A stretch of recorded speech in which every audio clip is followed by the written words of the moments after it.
It is really a pleasure to be back here. As you just heard, it's not my first time here, and it is really special to have this kind of relationship, to come back to a place and to feel like there's a continuing conversation that is taking place. So I just want to say thank you to Sarah and to Susanna and Maria also, who couldn't be here tonight. And thank you so much to Ethel and Martha for doing the translation. Many of you wouldn't understand me without them. But before I begin, I just want to it is not easy doing a workshop like this in a time as genocide is taking place. And this was something that we had discussed, Sarah, Susanna and I, about whether this workshop should take place to begin with in the past couple of weeks when we were communicating about the final steps.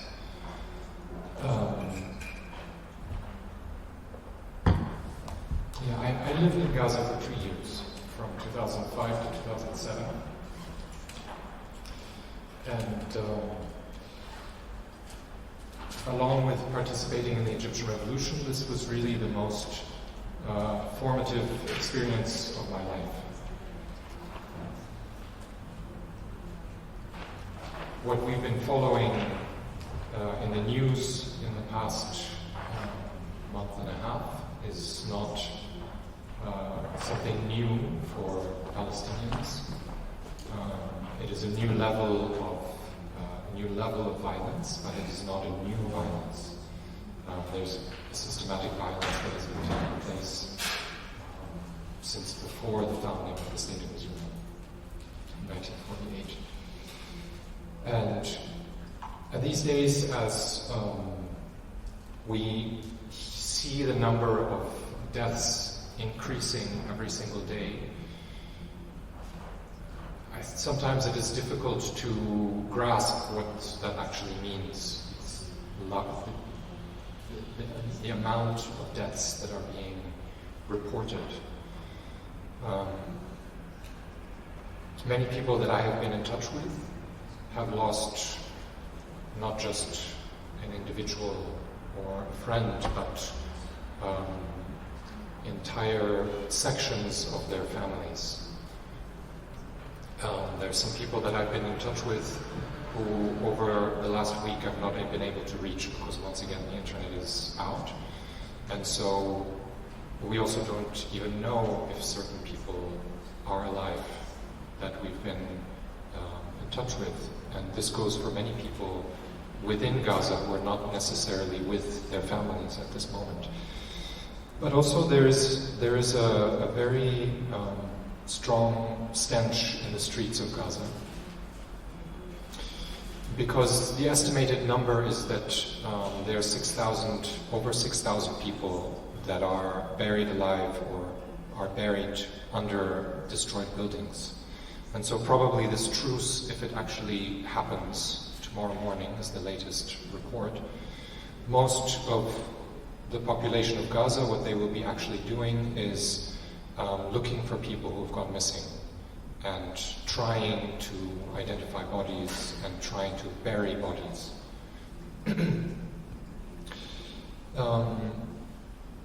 There's already some reports of disease breaking out. So on top of the killing and the injuries and the fear that people are living with, there's this new possibility of disease, uncontrollable disease breaking out as the infrastructure of hospitals, etc. is destroyed and intentionally destroyed. I want to just read a few sentences from an article that was written in an Israeli newspaper, Yadiot Ahronot, on November 19th. The article was written by an Israeli general called Giora Island. There he writes, Israel must not provide the other side with the capability to prolong its life. Who are the quote-unquote poor women of Gaza? They are all the mothers, sisters, or wives of Hamas murderers. The way to win the war faster and at a lower cost for us requires a system collapse on the other side and not the mere killing of more Hamas fighters. The international community warns us of a humanitarian disaster and of severe epidemics. We must not shy away from this, as difficult as that may be. After all, severe epidemics in the south will bring victory closer and reduce casualties among IDF soldiers. The day after this article was written, was released in the newspaper, the Israeli finance minister shared the article on Twitter and wrote, "I agree with every word written in this column." So this sentiment of genocide is not just something that is happening, even though it's being debated in certain circles, whether it's happening or not. The ones who are carrying it out are actually announcing it. There is no controversy around this. And it's fitting, the actual definition of genocide as found in the Rome Statute, which is the founding document of the International Criminal Court.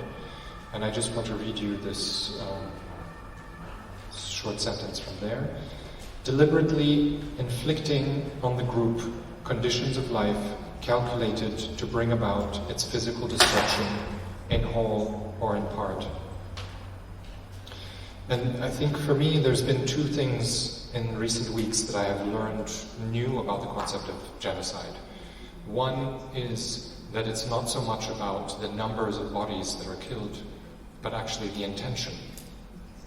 So it's the intention of, and the intention and calculated destruction in whole or part of a population. It's not just that many people are killed, but that there's this systematic intention to kill. But then the second point is part of this intention to wipe out part or whole of a people comes through the wiping out of their culture. And this is why so many people in Gaza have been targeted who are journalists, who are really creative people. There's gardens, complete gardens that have been destroyed, museums that have been destroyed, churches and mosques, of course, have been targeted and destroyed. But this targeting of hospitals, especially as the center of where society, what it relies on in order to survive, in order to give birth to new people, this has been part of the targeting in Gaza. There's an image that I would like to just show you briefly. This is the only still image that I will show today. So this is a kind of before and after shot of the port of Gaza. This is a place that I have been to many times, that was just a 5-minute drive from where I lived. Sorry, it's quite small, but underneath is what it used to look like. You have one of the main mosques of Gaza is right on the Gaza port, and Gaza has quite a large fishing community, so this is where they keep their boats. And what you see above is what it looks like today. This was taken in the past few days, and as you can see, there's not much left.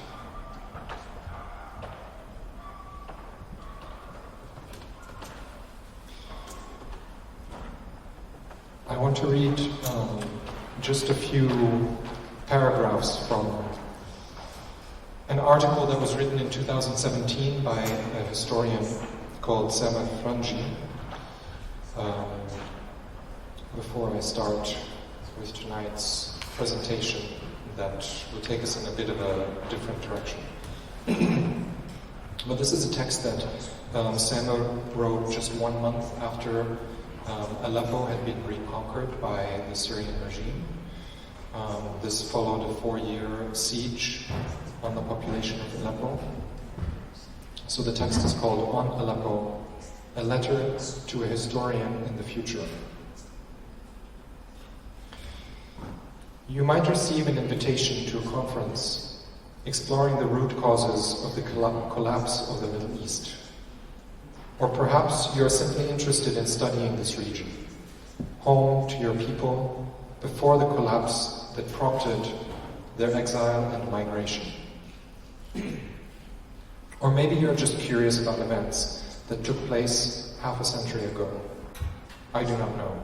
But in any case, you will one day return to this pivotal year in order to understand your present, the present that has been forged out of this collapse. Your present may have reconciled itself to the rule of the extreme right and normalized its racist ideology. I do not know. It is also possible that this wave has already passed, following the wars and the destruction it caused, and your research has led you to hold previous generations accountable for the rise of that wave. I do not know. You might have heard of Aleppo and its destruction. Perhaps this city, or one of its neighborhoods, would have gone down in history alongside Guernica, Dresden, or Deir Yassin as icons of destruction and murder, only serving as harbingers of the dark times lying ahead. You may find some oil sketches here or some verses of poetry there speaking of the city. You might stumble upon such verses in your search for some imagery to use in the introduction of your dissertation. And the question you never asked your parents, but which has haunted you, will come back. How did you consent to such destruction, killing, and displacement? Therein lies the advice of this letter. Stop at this question, at Aleppo and at the Syrian Revolution. For this is where the story began. From the vantage point of your present, you might not be able to see the pivotal importance of the Syrian Revolution, for the silence of which I spoke earlier would have squandered it.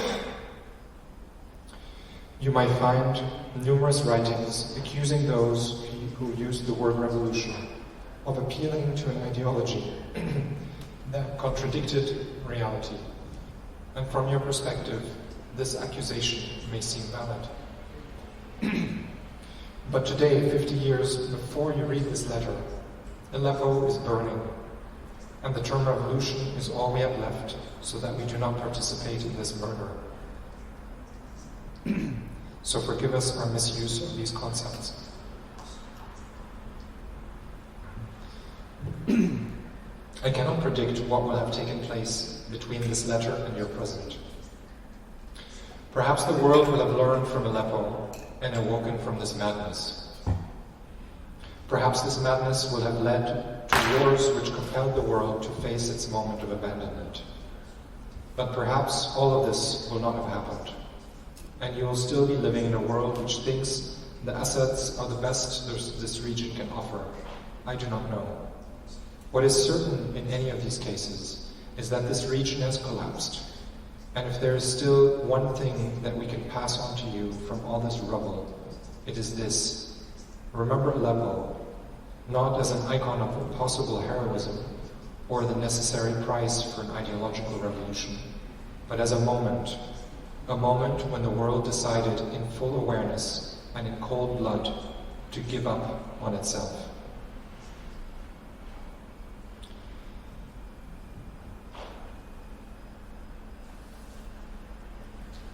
And that's the end of that quote. And history keeps repeating itself.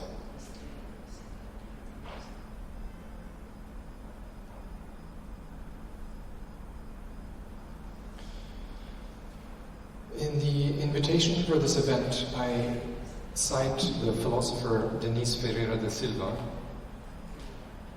She developed a concept that I believe she adopted from Frantz Fanon, what she calls the end of the world as we know it. Maybe some of you are familiar with it, but she's not referring to the end of the world, which it feels like we are heading in this direction sometimes. But she's actually referring to a quite optimistic principle, which is the end of the world as we know it. And I think it is important to hold on to a concept like this, to fight for a concept like this. I think sometimes when there is destruction happening around us, we need to definitely hold on to hope, but not in a kind of naive way. I think it takes a struggle. I think some of the destruction that is and will continue to happen will destroy certain systems in this world. And I think it is a bit up to us if there will be alternative systems that we are now developing and continue to develop as the world self-destructs. And I think it's a little bit this that Denise is trying to get at. Because this is the world as we know it. And I'm tired of it. I'm tired of it. So what I want to do today is walk you through the past 15 years or so, or moments from the past 15 years of working with images. So I have been a filmmaker, and you will have the rare privilege of watching the first film, a very small part of the first film I ever made, which I don't usually show in public settings. But I made it in Gaza. Part of it was shot in Gaza, actually. And this is, long before I ever studied anything having to do with image making. And I think its form is quite classical and simple, but I think it shows something of a particular moment long before this moment that we are witnessing today, that shows a little bit of the systematic nature of that destruction that takes place in a place like Gaza. Could we have the first file? And there's no translation for this. There's English subtitles, but keep your earphones in because you will have a simultaneous translation of this clip. There's a few clips that haven't been translated.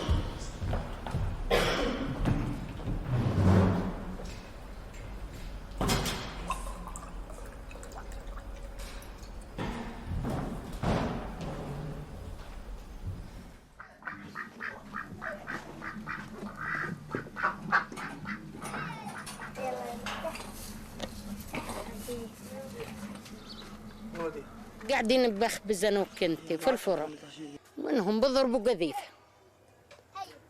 لما ضربوا القذيفه وين راحت؟ وين القذيفه؟ اجت على صيره الارانب وصيره الحمام، فجرتهن تفجر. طلعنا نجري من الفرن نصرخ، لختيار وين؟ في الاوضه.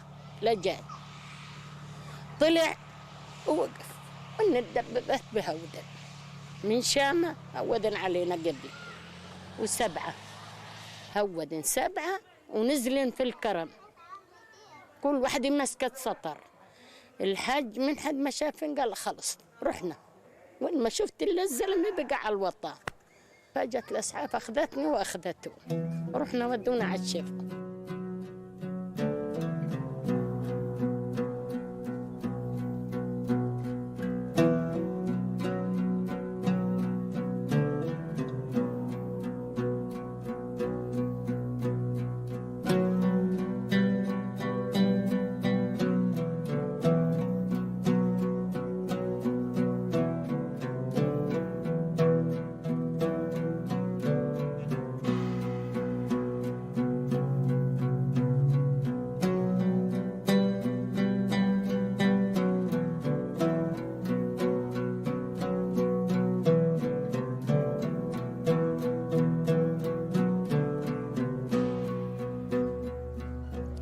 صاروا كل يوم يضربوا قذايف علينا، نطلع من الدار نخلي الدار. لما طلعنا يومتها من الدار هيك ودغري هاجي نتجرفات نتجرف من الدار والمزارع وكلها هي ما ضلش حاجه.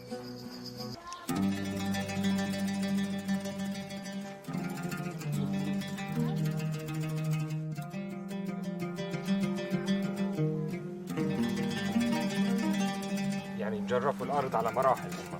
على مراحل ايوه، كانوا يعني يطلعوا يقوموا لهم كمان دلم وعاودوا يرجعوا بعديها يعملوا شوارع، يعني يفتح شوارع في البيارات. ساعدوا ريحوا بعض. لا زي هيك متحفر نكش حواليها زي هيك يابا. وقف هات اوريك زي هيك يابا. بعد يابا ابعد عني ابعد.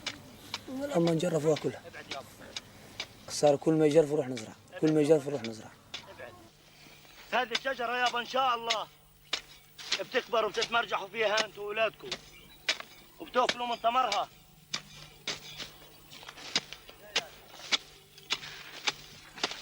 زي هيك يابا، زي هيك دائما نتعلموا. احنا يا اخي الكريم إن في الاسبوع يومين او يوم احيانا بنقعد اولاد المدارس كلهم بحيث نتوجه لهذه الارض ونشتغلها يدويا، لانه ممنوع دخول سيارات او دخول تراكتورات داخل المزرعه هاي بحجه انه منطقه امنيه. اخر شيء صاروا يطخوا علينا، اي احد بيقرب الارض يطخوا عليه، يعني بطلنا نشرق بالمره. يلا زي هيك شايف يابا هيك اعمل على الشجره الثانيه زي هيك. ايوه.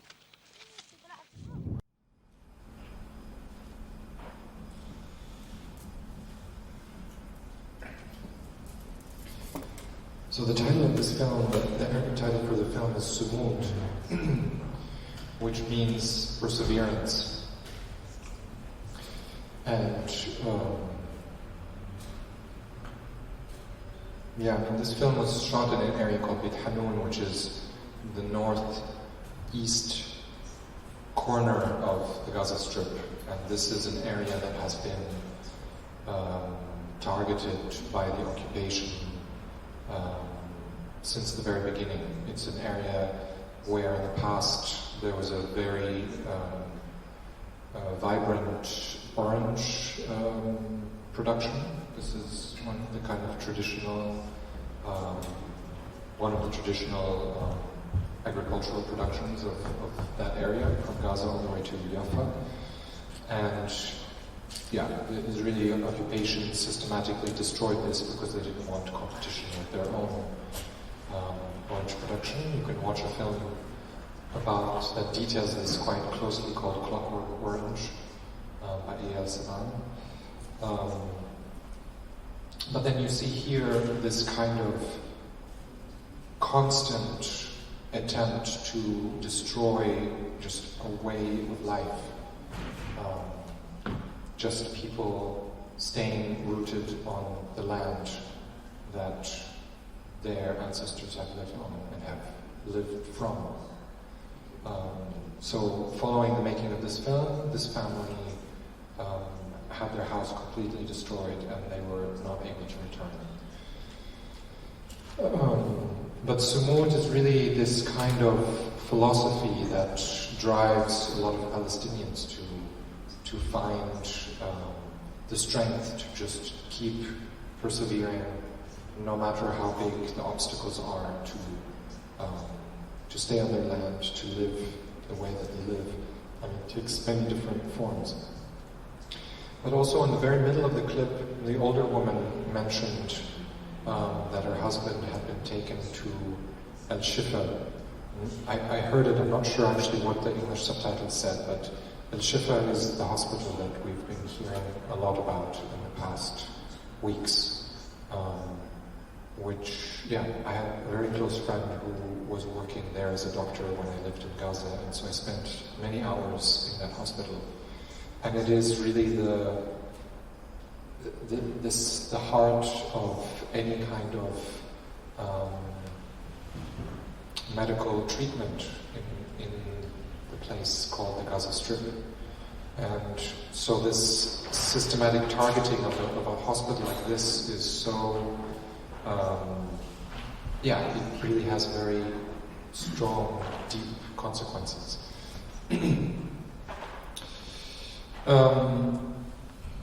So after I lived in Gaza, I moved back to Cairo. And one of the reasons I moved back to Cairo is because I wanted to study some of the things that I had witnessed while living in Gaza. I wrote a master's about the Gaza Strip, but also while I was in Gaza, I remember watching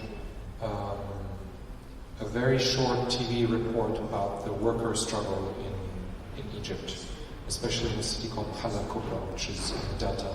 So Egypt at that time was, of course, under the Mubarak dictatorship. It had been since before I was born. And so I was going back to Cairo for two reasons, both to see what was happening in this worker struggle and if it was going to turn into something significant. And the other was to spend some time studying Gaza from a distance, but also because Egypt plays a part in the siege on the Gaza Strip, as it has a border with Gaza, which it keeps sealed and coordinates all their security efforts with the Israeli occupation. So maybe we could just go to the next, to the website. I will just show you, like, we won't watch anything, but this is just a website that a group of activists worked on in 2010. It was the first time that activists in Egypt had used video for any kind of activist purposes. So at that time, very similar to now, it's extremely limited what one is allowed to do as far as political organizing in Egypt. You are really not allowed to demonstrate on the street. You will be arrested if you demonstrate on the street. And so this was really just a campaign fighting for a higher minimum wage for workers. And so we did these kinds of short video clips with actors, a few kind of opposition politicians, but also some workers from the worker movement who were taking a position on, and lawyers, on why the minimum wage was something important in Egypt at that time. And it was a campaign that very quickly was shut down because some of the people who had been interviewed got phone calls from the security and said, if you don't stop this kind of publicizing, we will end your career or imprison you. And so it was an attempt to use filmmaking, image making in this kind of way to pose power. And we did eventually have a small, very contained demonstration that succeeded at raising the minimum wage just slightly. It was a kind of method of appeasement to end this kind of political activism. But this was one of the first forms of filmmaking as a form of activism that I was involved in, and it was, for us at least at that time in the region, it was a new method. Then of course 2011 happened. And I mean, many of these images you have seen, probably many of you were following on TV from a distance in 2011 as people took to the streets. So I would like to show a very short video called Cairo Intifada that I worked on with Jasmina Metwaly. This was shot on January 28th, 2011. So really the very beginning, at least in Cairo. And then I will talk about that.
كنا في جامعه الدول، ضربوا علينا القنابل المطاطيه اللي هو رصاص مطاط، وضربوا واحده ست في رجليها وواحد في رجليه هناك. جينا من ميدان الجيزه، ضربوا علينا قنابل مسيله للدموع، وجرينا هربنا منهم، كسرنا الكردون بتاعهم، وجينا مشينا من الدقي ووصلنا لحد هنا.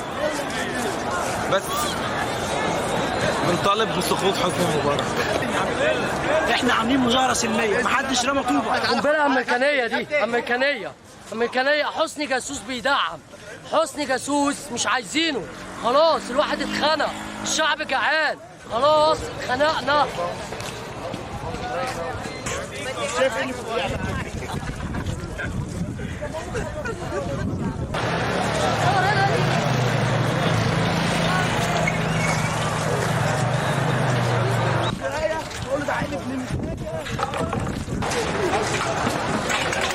جيم اوفر.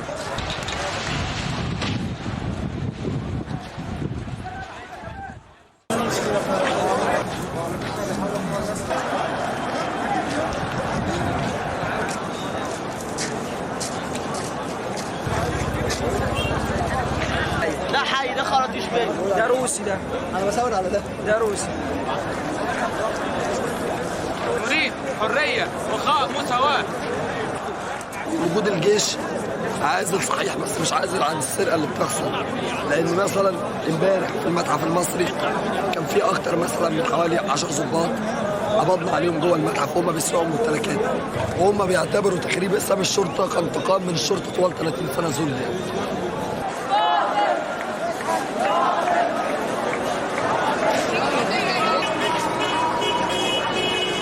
اصابات خطر الشرطه الداخليه. امتى؟ الكلام ده من ساعه بالظبط، تمام، وقربونا منهم خالص، وقفنا على الحاجز، وبعد كده قاموا جايين راجعين هم ورا حوالي 5-6 متر، وقاموا جايين نازلين فينا ضرب، واحنا قدامهم الوش في الوش زي الدبابه كده بالخرطوش اللي هو بيطلع البلي دوت مخرم وش اهوت. جنازه قدام وزاره الداخليه ضربوها بالقنابل المسيله للدموع.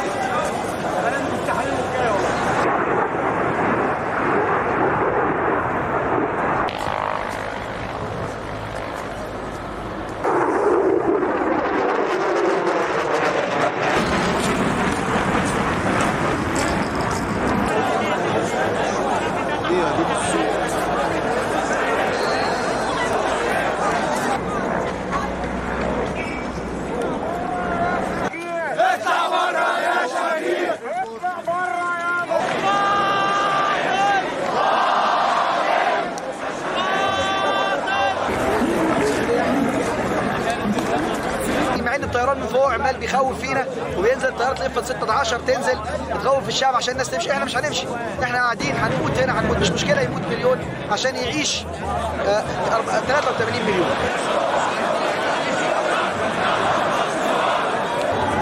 عايزين تقولوا حاجه؟ حكم الرئيس مبارك هو شبيه بحكم الرئيس شوشيسكو حاكم رومانيا. اول مره امشي هنا اهو في الميدان ده بحريه واحس ان انا ماشي في بلدي، اقسم بالله ببقى خايف، ماشي خايف. Don't ask anyone for our freedom. We will get our freedom. We are not cowards.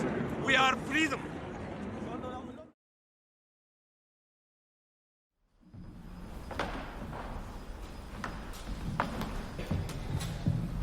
So there's a few things that, when going back to looking at this kind of film and this kind of footage, that I have learned since that time,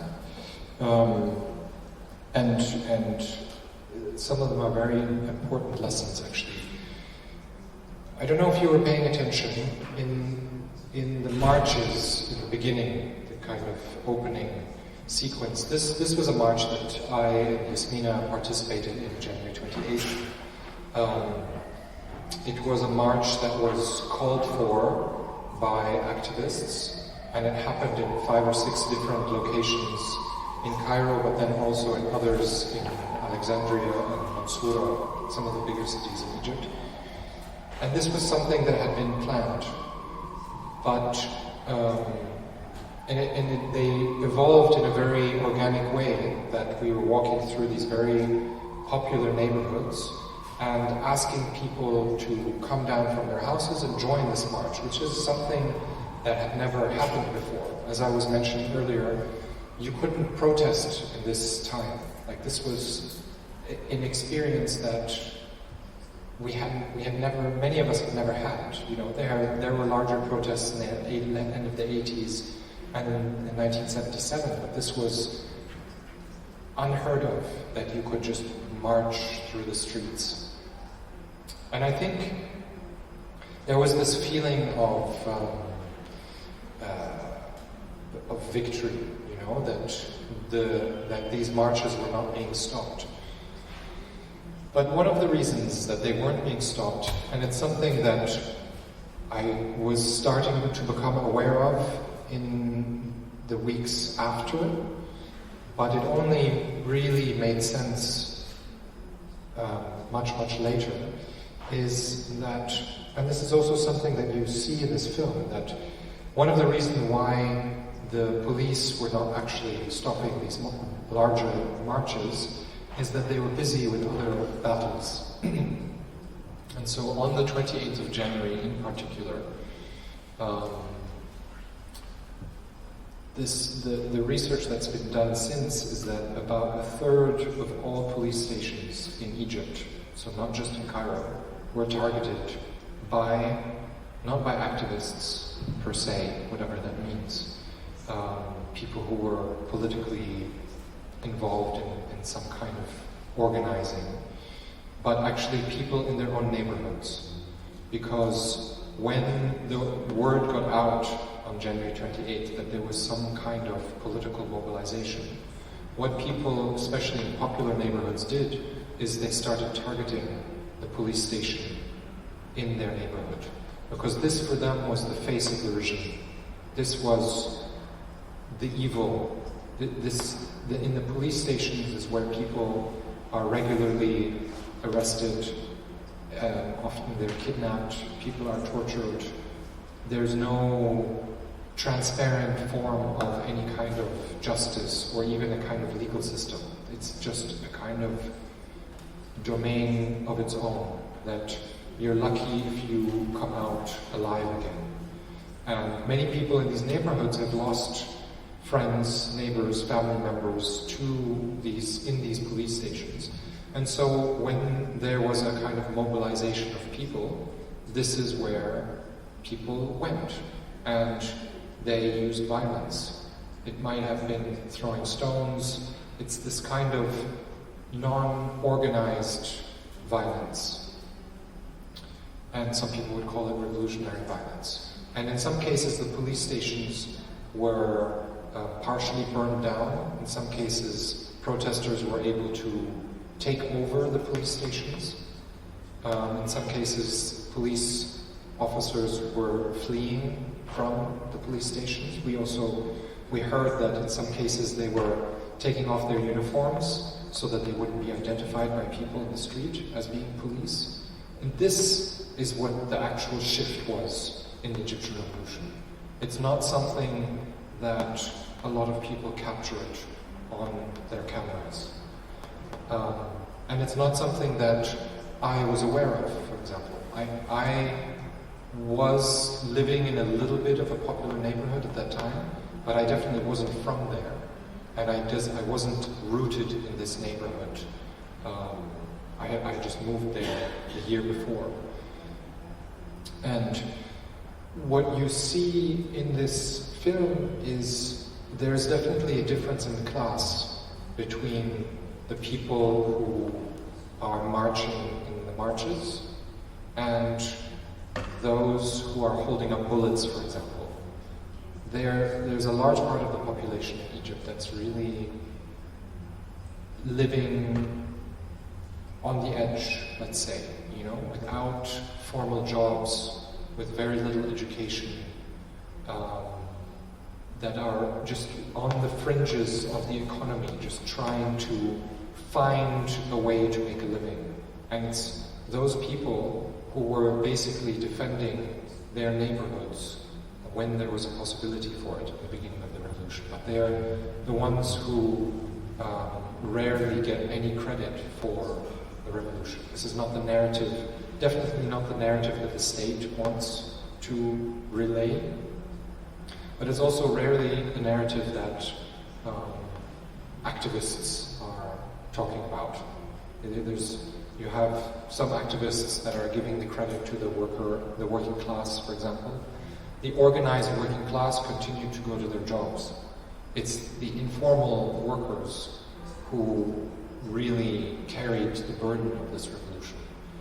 The highest numbers of deaths was on one single day, on January 28th, 2011, and it was primarily around the police stations, in these battles, in these confrontations with the police.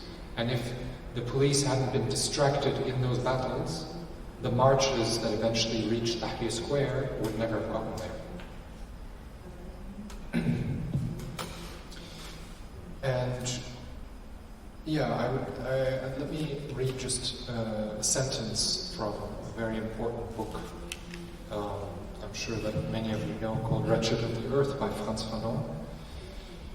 In his first chapter on violence, he writes, "Decolonization, which sets out to change the order of the world, is obviously a program of complete disorder.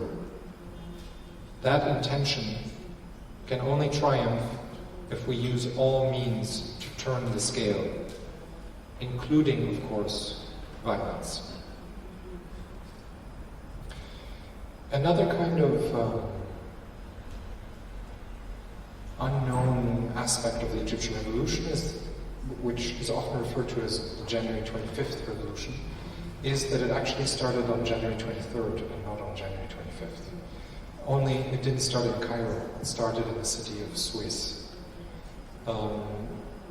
Can we have the next clip? So this next clip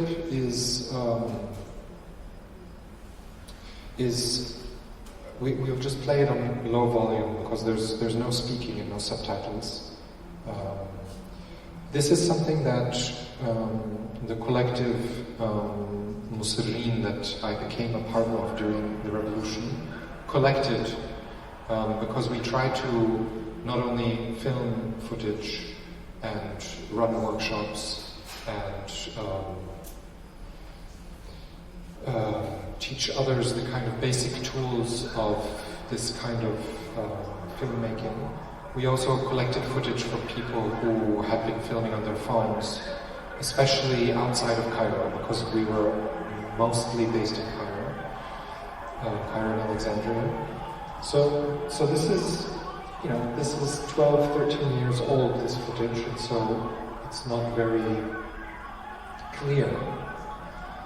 But this is people in the city of Suez around one of the main police stations there that is partially on fire.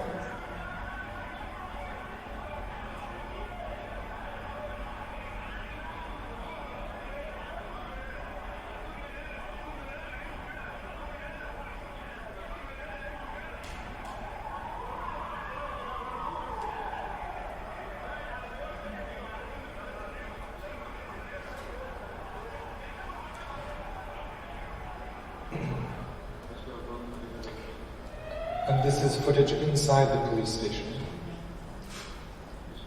after it was burned down. This is the women's section of the police station.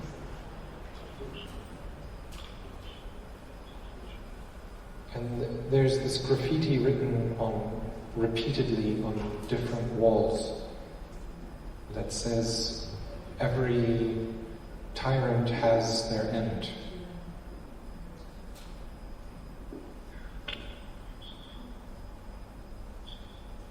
Right there.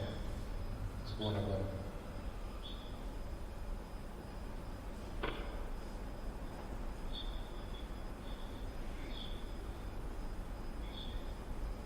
And so in the city of Suez on January 23rd, there had been a solidarity demonstration with the revolution in Tunisia, that especially people in Egypt often forget about, that there was this kind of connection to Tunisia that wasn't just something that had originated in Egypt itself, or Tahrir Square, which became a symbol that so much overshadowed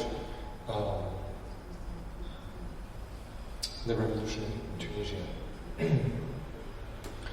So I joined this collective in the summer of 2011 called Museo.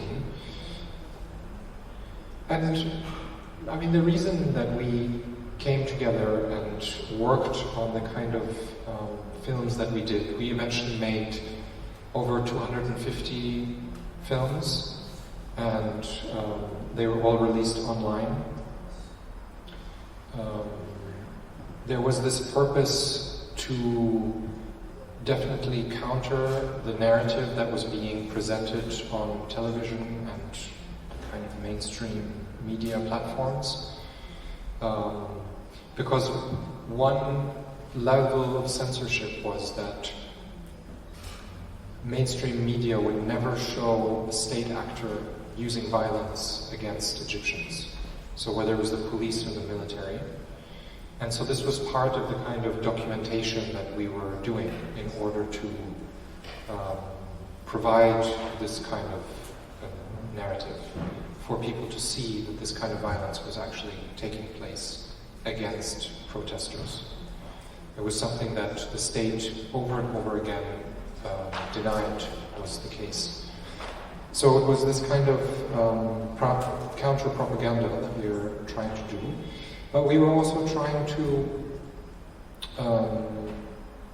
convince people to join this effort of protesting. So we didn't see ourselves as a collective that was there to document for the sake of documenting, but documenting, of course, we were also editing videos. So it's not just a documentation. It is taking a very clear position within that revolutionary process and trying to convince people to join. And one of the things that we were often doing was trying to get our material off the internet, because especially, the year, what I consider the period of the Egyptian Revolution is January 2011 until July 2013.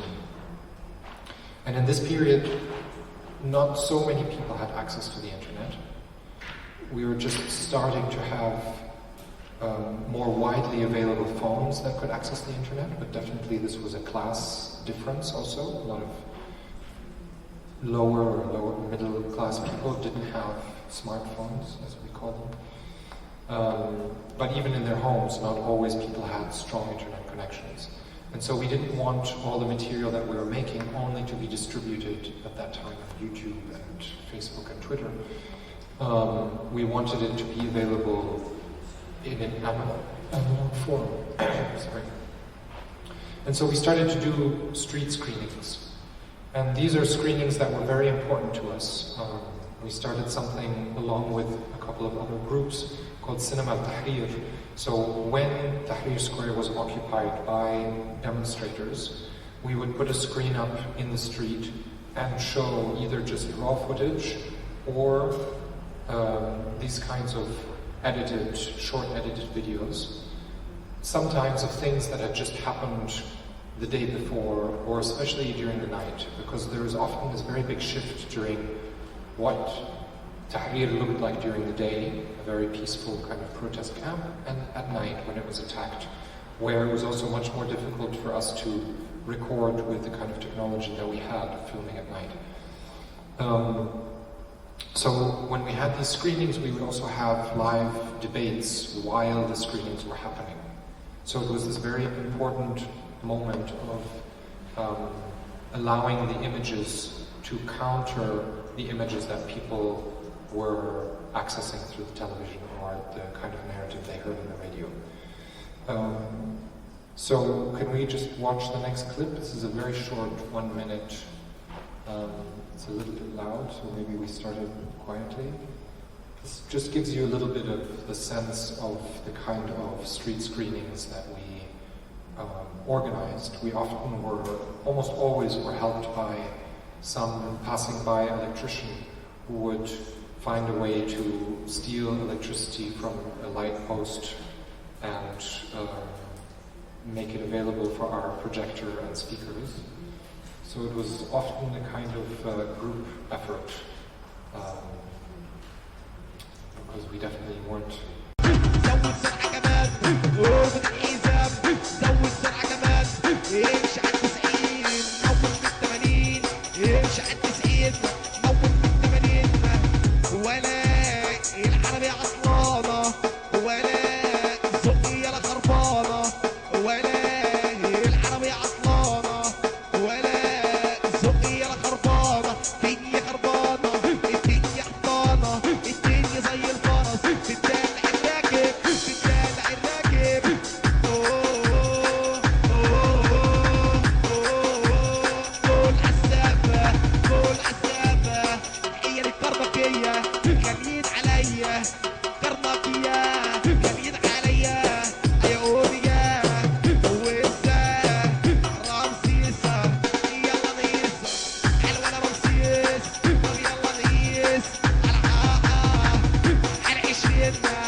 So you can see it's not exactly the most professional kind of screening, but it did something that there was really no other way for us to do, which was bring this kind of conversation into the streets. And it's something that today is completely unimaginable, to have this kind of access to the street. Of course, there were people who didn't agree with these kinds of screenings happening, and they would come and fight with us, but they were the minority voice. We could usually deal with them and stay and continue our activities. This is something that today is not at all possible. Another kind of strategy that we started using towards the end of the time that we were working is making tutorials. And yeah, we could watch the next video maybe. This is still to this day one of the most watched videos on the Muslim channel, and maybe the only tutorial that we ever made actually.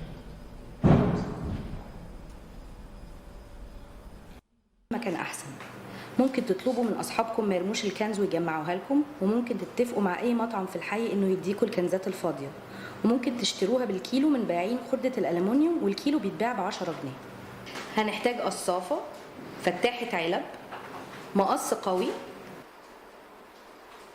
صمغ للمعادن، حتة قماش، زرجينة كبس، شريط لاصق اسمه داكت تيب، وده متوفر في السوق عند محلات مستلزمات التكييفات زي شارع نجيب الريحاني في وسط البلد. هنشيل الغطا بتاع الكنز. ممكن تعمل ده بالقصافة، بس احنا لقينا ان الفتاحة لو استخدمتها بالمقلوب اسهل كتير عشان تقدر تخلع الغطا كله. الخطوة الثانية هي قص الكنز بالطول وقص القعر عشان يكون عندنا شرايح ألمنيوم نشتغل بيها بعد كده. حاول برضو نقص الأطراف المشرشرة.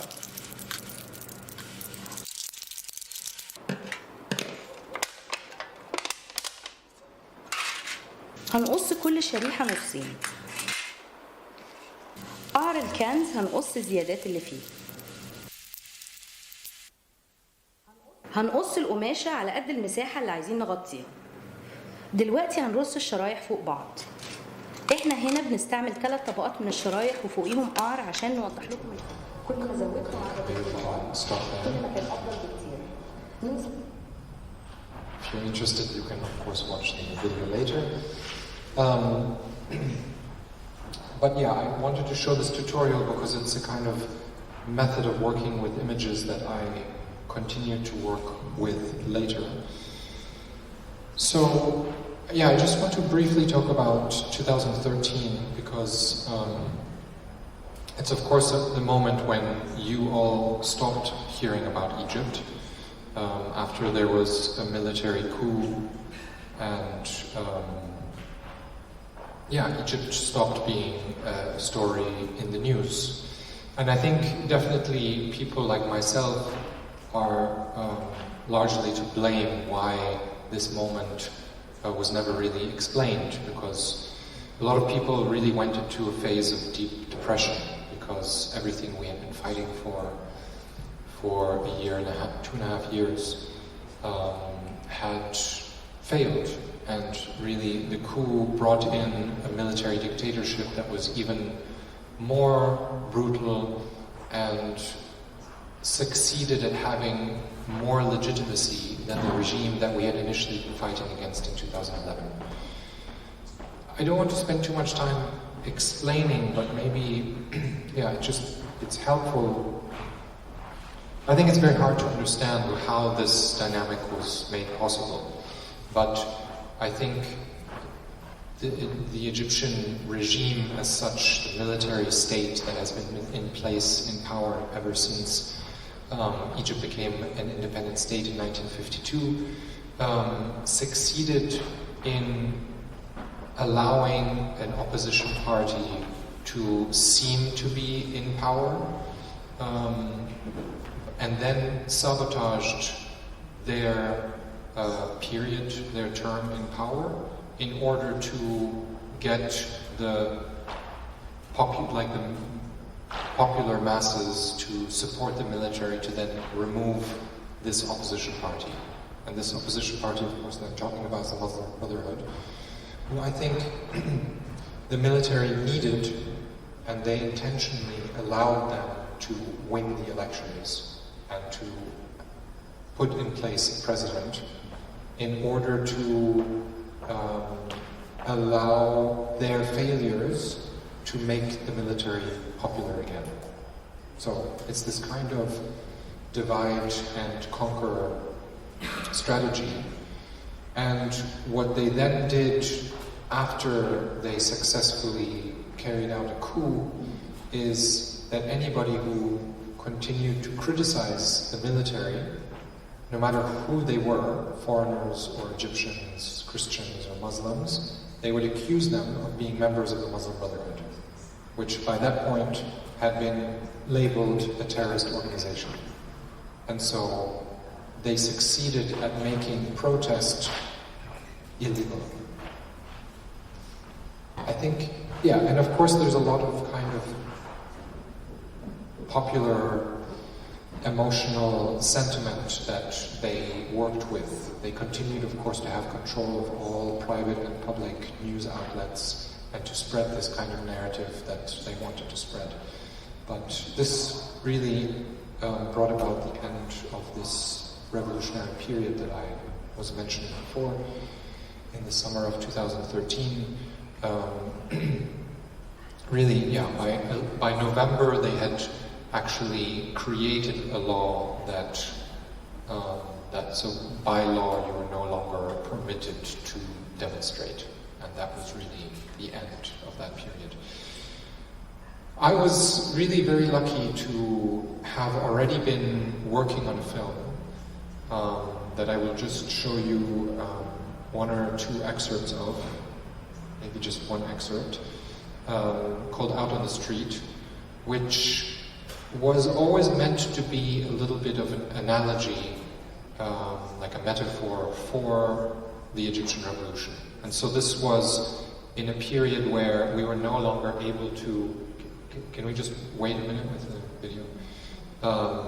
When we were no longer able to film in the street, and we were no longer able to show material in the street. I mean, really, the last time I ever filmed in public in Egypt was November 2013.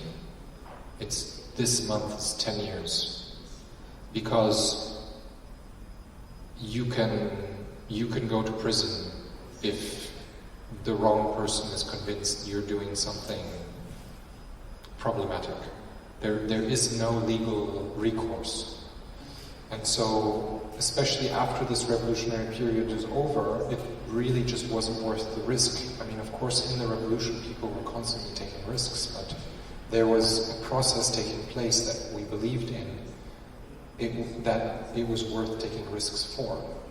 Once that process came to an end, you're taking a risk that was so much higher, with the possibilities of that risk actually paying out to something useful being very, very low. And so when we started working on Out on the Street, Jasmina Metwaly and I, we worked with a group of workers, some of them informal workers, some of them from the formal sector, and they acted in this film. So we went through an actor training program with them, and some of the scenes they were reenacting, and some of the scenes we describe it as enactment. So they were acting out an imagined scenario. In the first case, they're reenacting experiences that they had.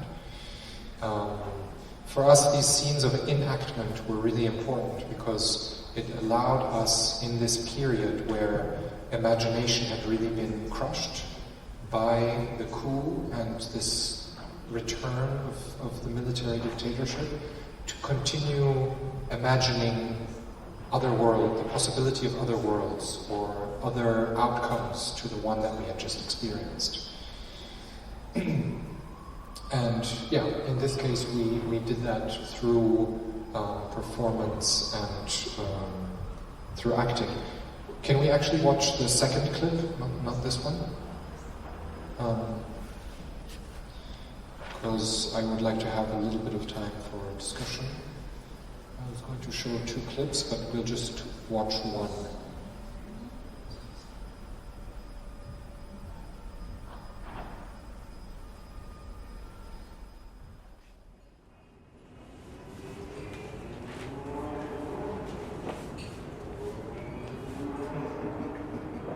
ايه الشركة؟ الشركة فاضية. فين الأمن؟ الناس راحت فين؟ فين المدير؟ فين؟ فين بتاع الشؤون؟ الناس فين؟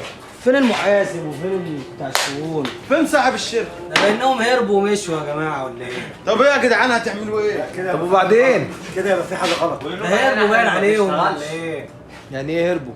طب انا هاخد حقي ماشي، اللي عايز يجي معايا امين، المكنه انا هفكك وابيعه. معاك يا زميلي. بس كده. طب استنى بس يا نوبي ثانية واحدة بس. دلوقتي لو احنا خدنا حقنا زي ما انت يا باشا البلد كلها ده ينفعنا اللي برضه. ياخد وبيجري ياخد ويجري، اديك انت شوف. اديك شوف مش هينفع كده يا جماعة برضه. وخالع، هو اديك شايف في الاعلام يا جماعة نفكر بس نفكر. مش حل لو المكن وخدناه وبعناه هينفعنا قد ايه؟ ينفع زي ما ينفع بقى. يوم 2 شهر.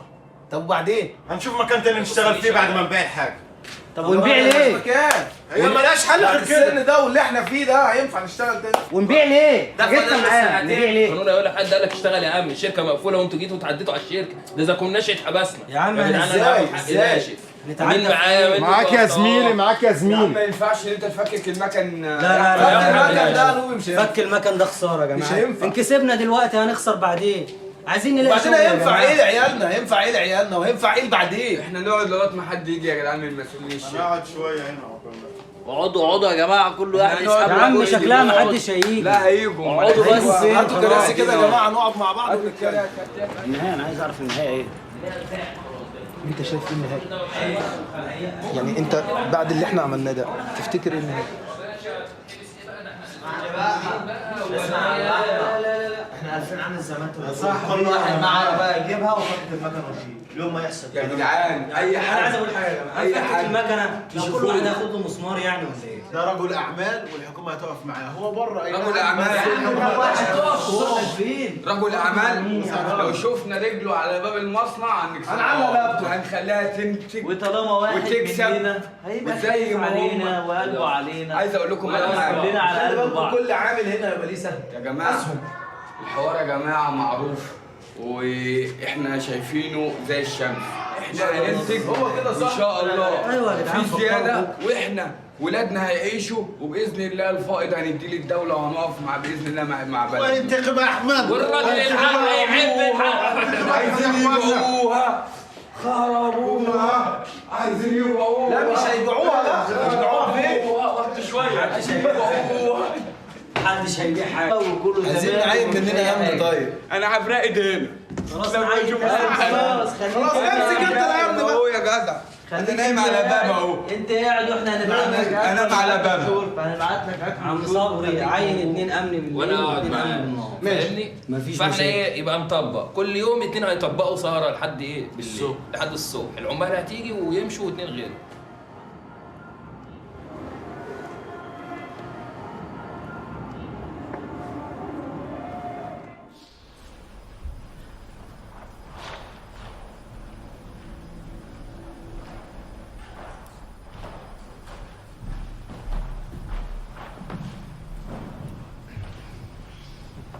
So in this scene we have the actors imagine that the owner and the kind of administration of the factory disappeared. They just didn't show up one day. And we had them play out what the scenarios would be.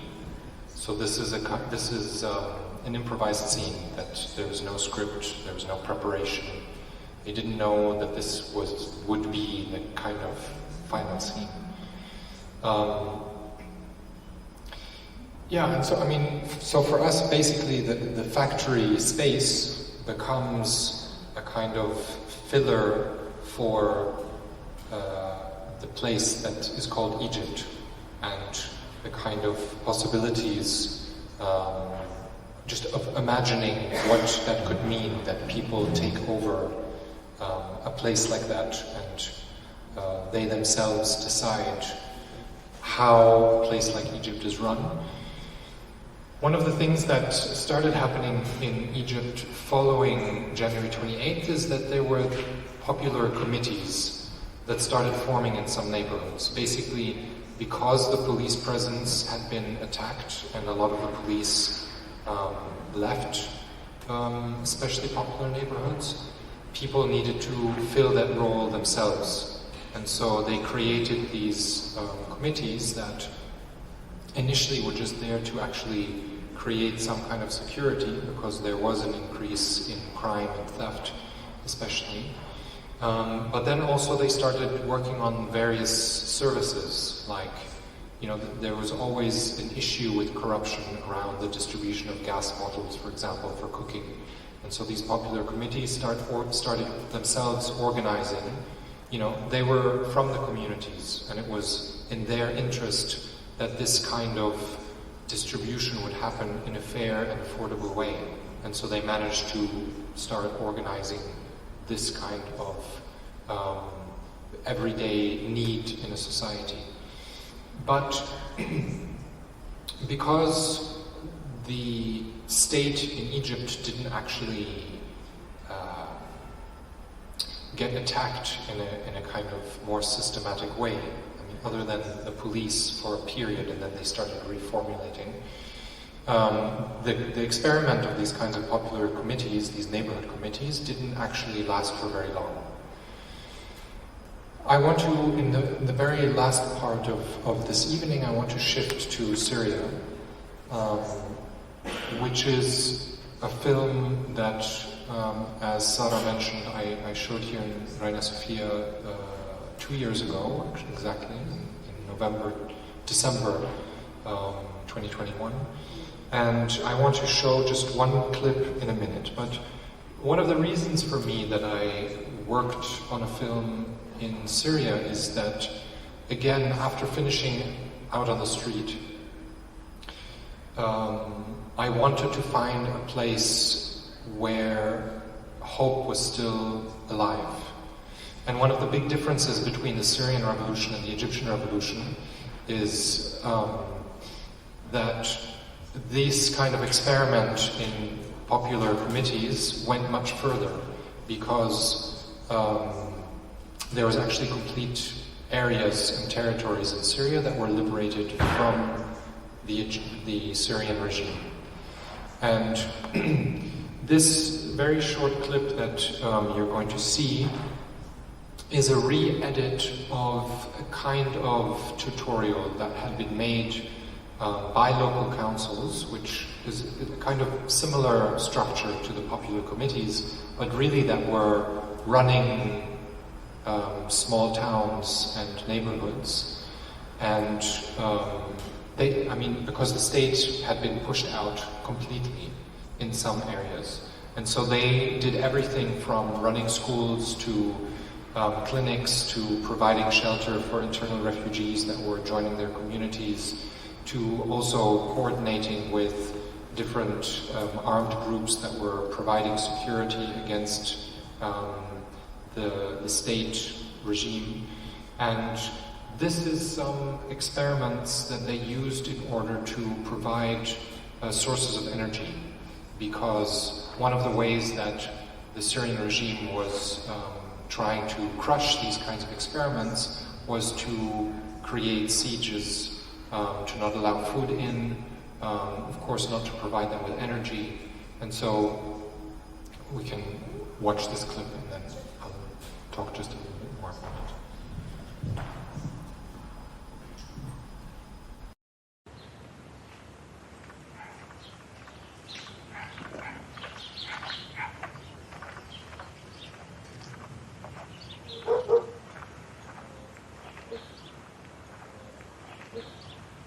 بسبب حصار الكاتم على درعا من 7 سنين وسبب الحرب وغلاء مادة الغاز، تطرقنا إلى الاحتياجات البديلة، فوجدنا غاز الميثان واستخراجه من الزبد.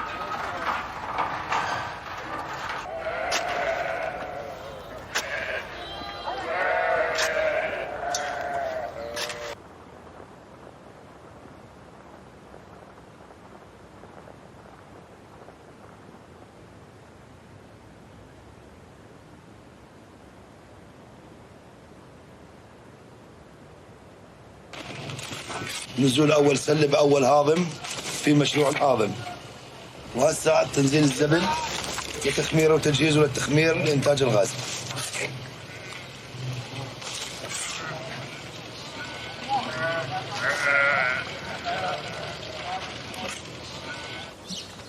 مدخل الغاز من الهاضم مدخل إلى اتجاه الخزان.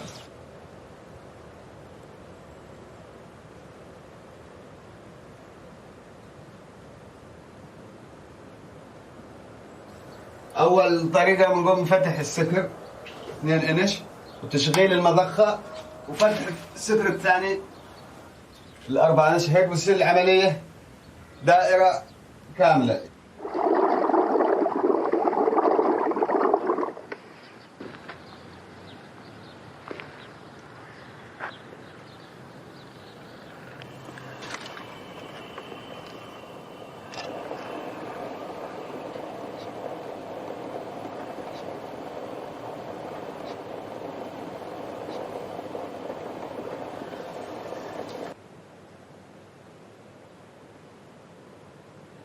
الشمس هي مصدر الطاقة الرئيسي على سطح الأرض، مجانية، وما حدا بيقدر يقطع عن الناس، عن المواطن. مبدأ الفرن الشمسي جدا بسيط. أشعة الشمس لما بتلامس جسم صلب بتتحول لحرارة. جميع مكونات الفرن الشمسي مصممة بحيث إنها تعكس أشعة الشمس الداخلة لها، إنها تعكسها على الطنجرة أو الوعاء يلي فيه الأكل.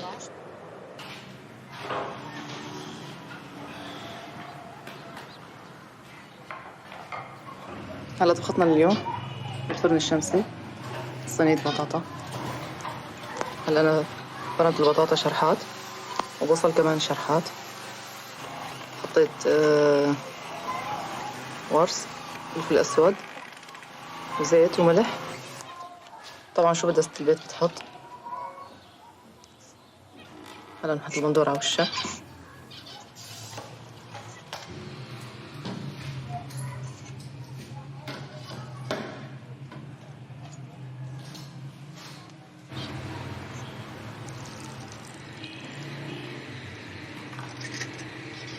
لحتى المي.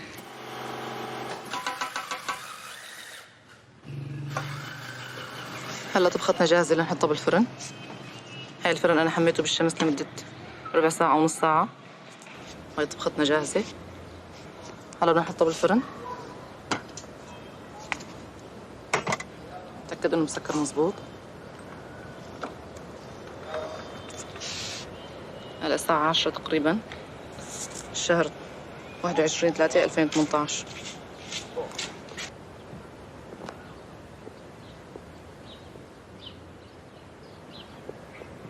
زي بالفرن.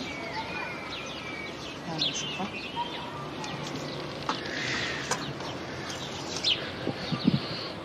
هاي الطبخة صار جاهزة حتى مستوية يعني بالفرن أكثر من الغاز. صحتين وغنم.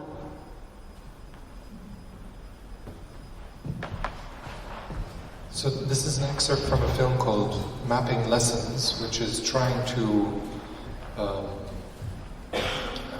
like the title says, trying to map lessons that we can take from an experiment like the Syrian Revolution. Similarly to the Egyptian Revolution, it came to an end and in a much more brutal way that continues till today, actually.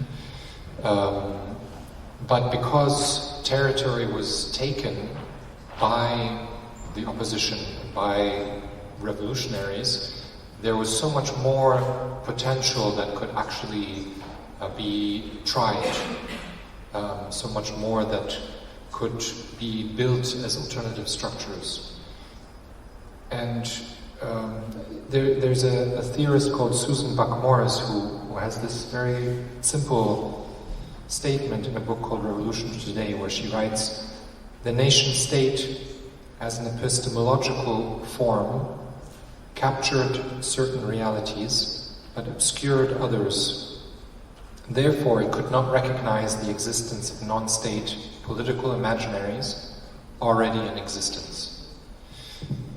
Because a place like Syria, very similar to Palestine, Lebanon, Jordan, Egypt, in that entire region, the state is really a foreign concept that has been imported. And I think the future, the possibilities for a different way of existing and a more liberated and liberatory way of life will be outside of this kind of state form, a centralized state that is largely there to oppress us in our experience, especially in the Arabic-speaking world. So you can, of course, recognize the kind of tutorial approach in a film like this that goes back to the final experiment that I was involved in with the Musirin Collective. But unlike that period, this film, there's not a single image that I shot. It's completely made up of found footage, collected footage. And so it is a kind of example for how in different times, different strategies of filmmaking, I have used different strategies of filmmaking. And yeah, that is the end of my presentation tonight. We still have a little bit of time to speak. We can stay a little bit past 9, I've been told. So if you have comments or questions or any kind of feedback, please.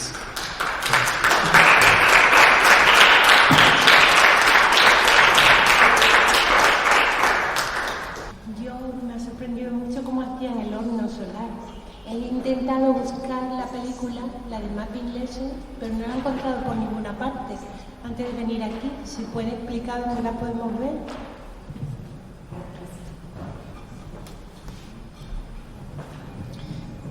It's online, actually. You can watch it with Spanish subtitles as well. If you go to my website, it is called philfilfilm.com. So just like the word film, but F-I-L, and then F-I-L-M.com. There's a section for films. If you go to mapping lessons, you can watch it there in a number of different languages. Of course. Also, if you're interested in looking at the raw footage that Musireen, the collective, filmed but also collected, this is also available online. It's a much more difficult kind of archive to engage with, but you can find it in the website called 858.ma, MA like Media Archive. It's it's called 858 because when we initially put it online, it had 858 hours of footage on it. So it's not an easy archive to just take a look at, but if you want to, it helps if you have an Arabic-speaking friend with you, if you don't speak Arabic yourself.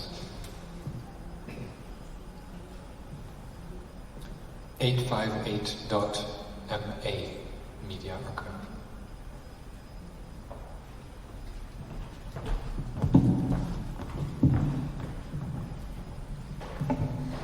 Bueno, pues yo misma me voy a lanzar también, ahora que ha salido el colectivo Museo, porque, bueno, ciertamente cuando en las comisarias de las investigadoras de la exposición quisieron invitar al colectivo Museo a participar con el archivo online que Philip acaba de mencionar, que la verdad que si vais a la web es una pasada. Es verdad que bien, te pone como los ojos muy en el 2011 y es complejo de navegar con tanta información, ¿no? Y yo quizá me preguntaba, o quizá te preguntaría, Philip, si puedes compartir, porque claro, han pasado 12 años desde entonces, y sin embargo el archivo sigue allí, vivo, y las personas que en algún momento formasteis parte o formáis parte de ese colectivo todavía sois interpeladas, como pasó con la exposición, ¿no? Y vosotras tomasteis una decisión con respecto a la parte, por ejemplo, la participación del archivo en la exposición. O sea que no sé si podías hablar un poco de ese devenir y de cómo sostener ese proyecto colectivo a lo largo de los años, cuando todavía tiene, o yo creo que tiene, una potencia hacia el futuro, ¿no? Pero sois personas distintas, han pasado muchos años y no sé, si quieres reflexionar a lo mejor un poco sobre esa cuestión.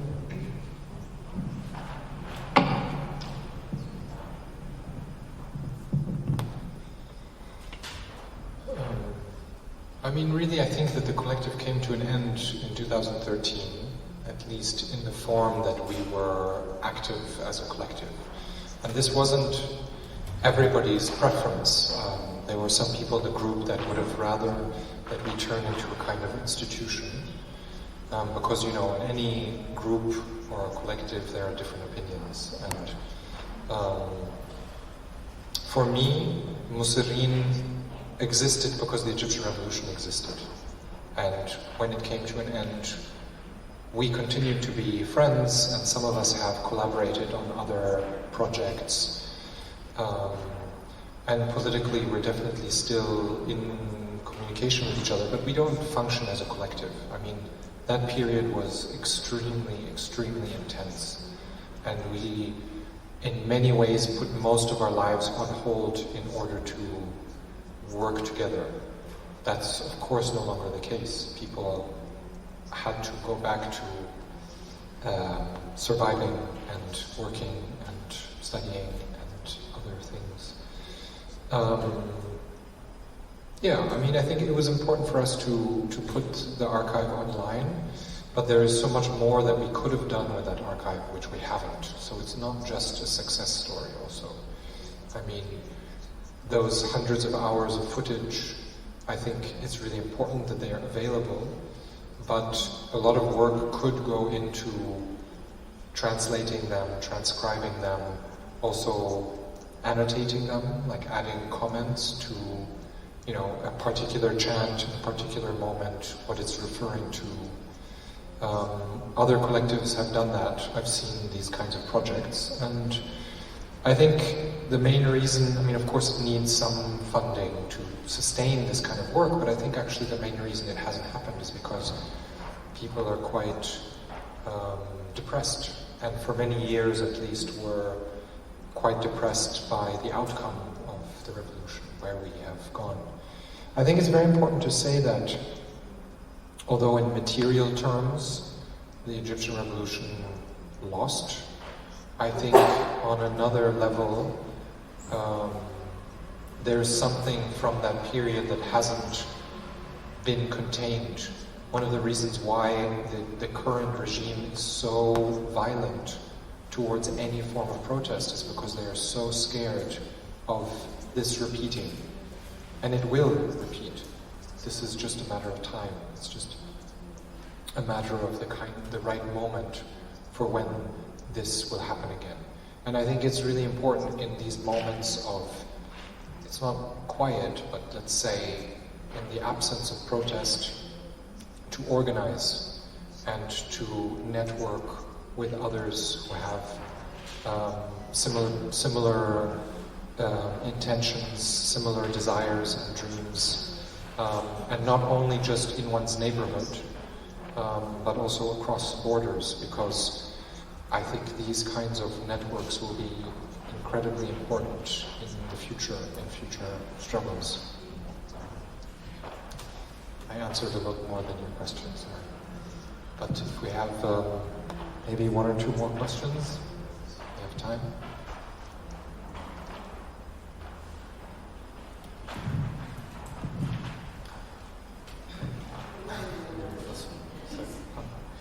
Hola, buenas noches.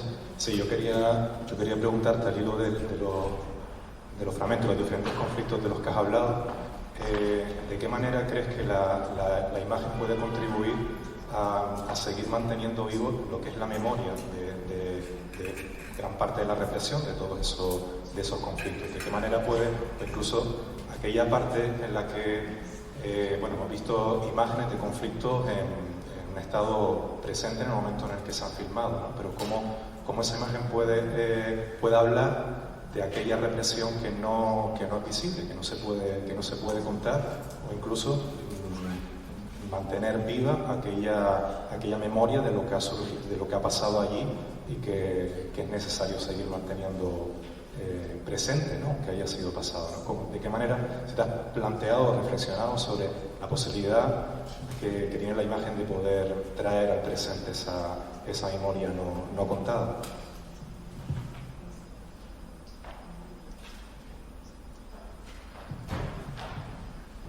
Yeah, I have a very hard time with images of repression.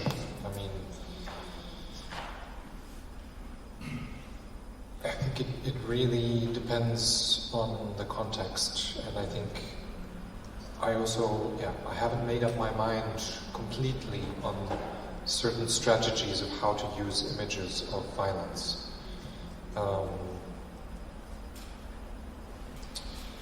What I had described earlier, for example, in Egypt, I think it was very important to show a certain extent of this kind of made invisible violence against protesters, because a majority of the population didn't believe that it was happening.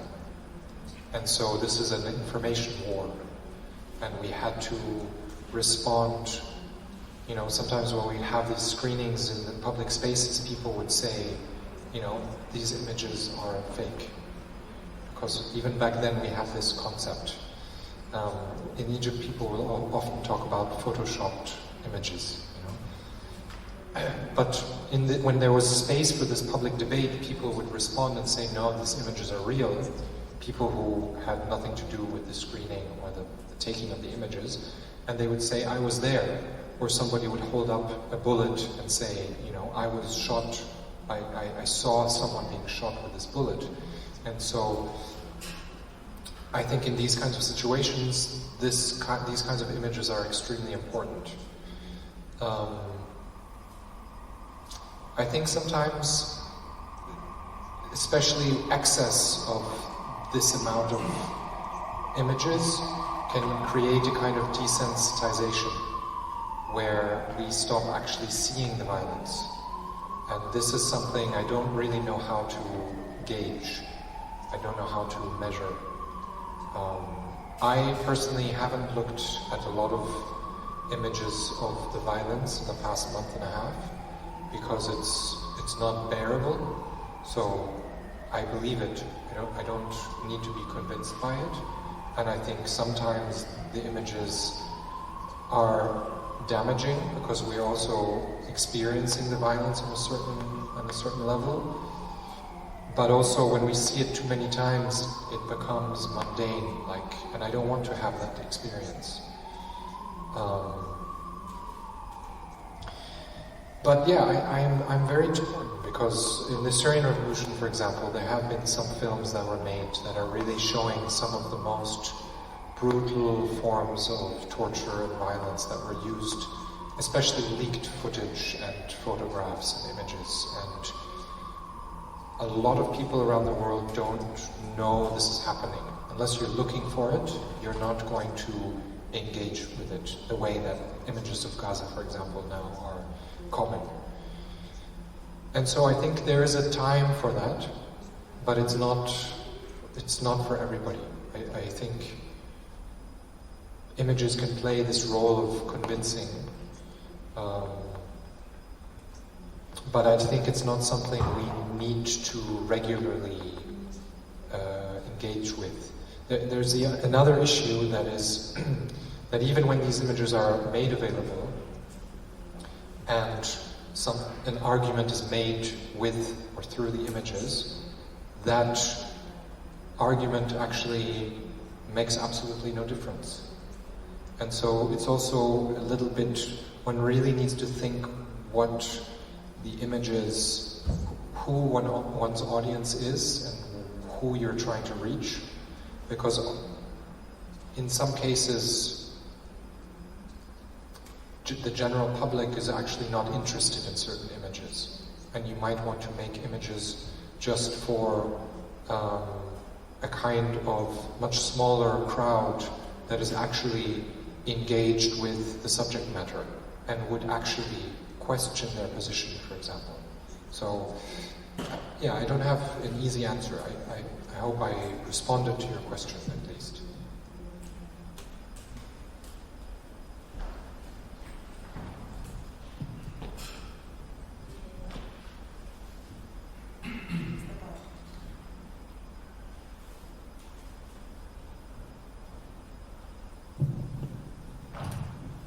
Muchas gracias, Philip, por las explicaciones que nos has dado para ilustrar tus trabajos.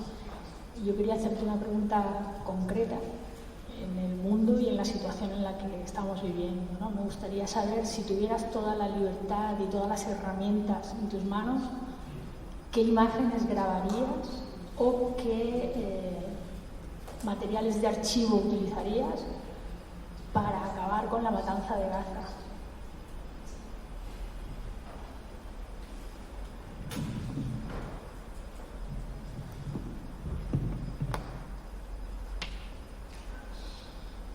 I think there's also times where images are actually not the right tool, or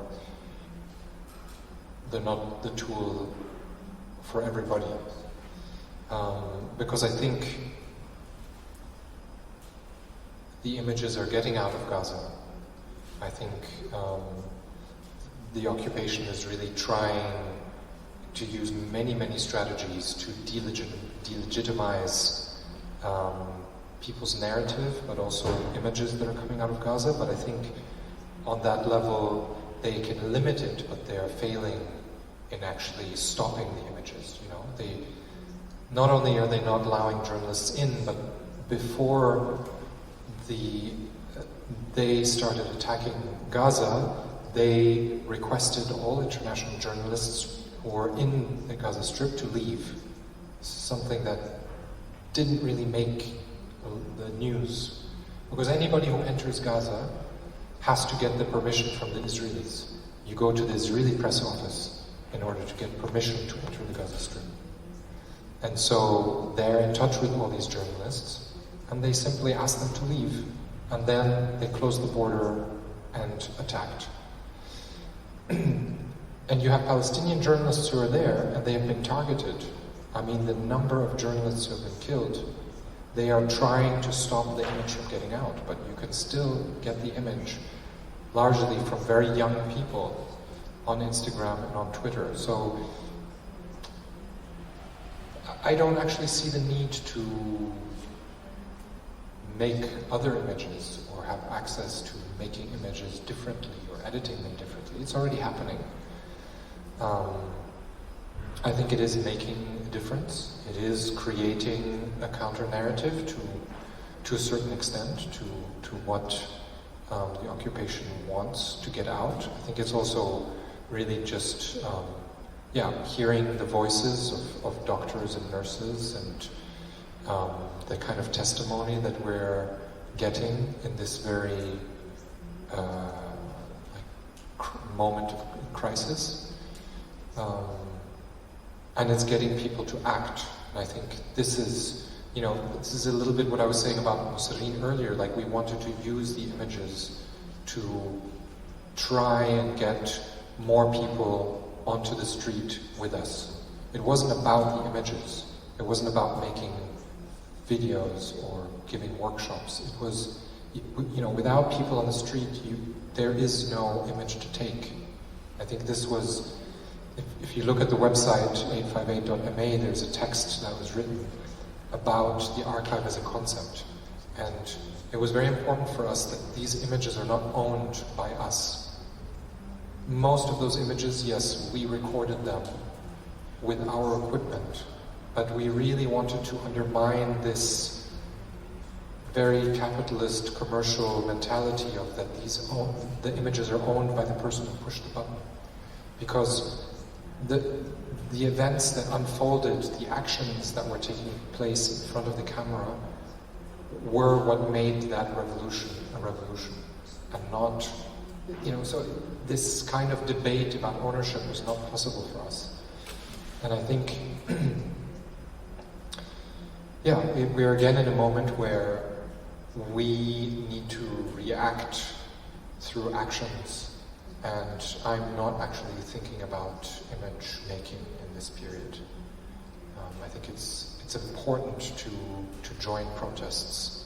It's important to find ways in one's community to respond to dominant narratives. I mean, I live in Berlin right now, where it's illegal to critique Israel. You're not allowed to have an opinion that something that's happening, that Israel is doing, is questionable. It is illegal to chant, "Stop the war." It's illegal to chant, "End the genocide." This is something that one needs to work on. And I think,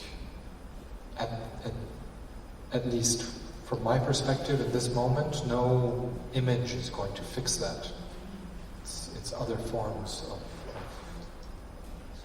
resisting that and working in community, and it's a long-term process where also different strategies need to be used by different people. So the images are coming out. I hope that answers your question.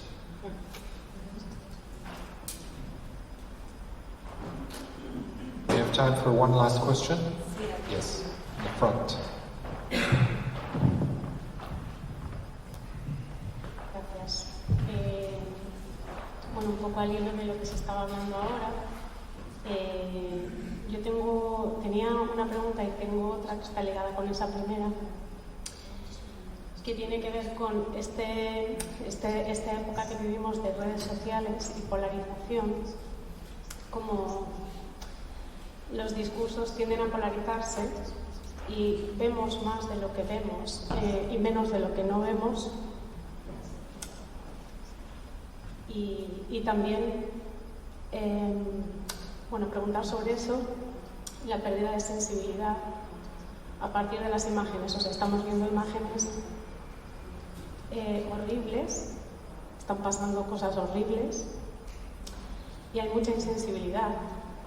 Hay posicionamientos políticos muy extendidos que muestran una humanidad muy desconectada, muy disociada de la sensibilidad. Entonces es un poco al hilo de las redes sociales y cómo favorecen esta pérdida de sensibilidad con lo real. Pues quería preguntar, ¿cómo ofrecer un contacto más con la realidad a partir de las imágenes? Y un poco también retomando esto que contabas, ¿no?, de la importancia de las redes entre personas y el contacto entre personas, y construir un poco el poder de construir discursos desde la esperanza y lo constructivo. Entonces, bueno, van por ahí un poco las preguntas. No sé si he sido muy clara, pero bueno, en esta época de redes sociales y todo eso. Gracias.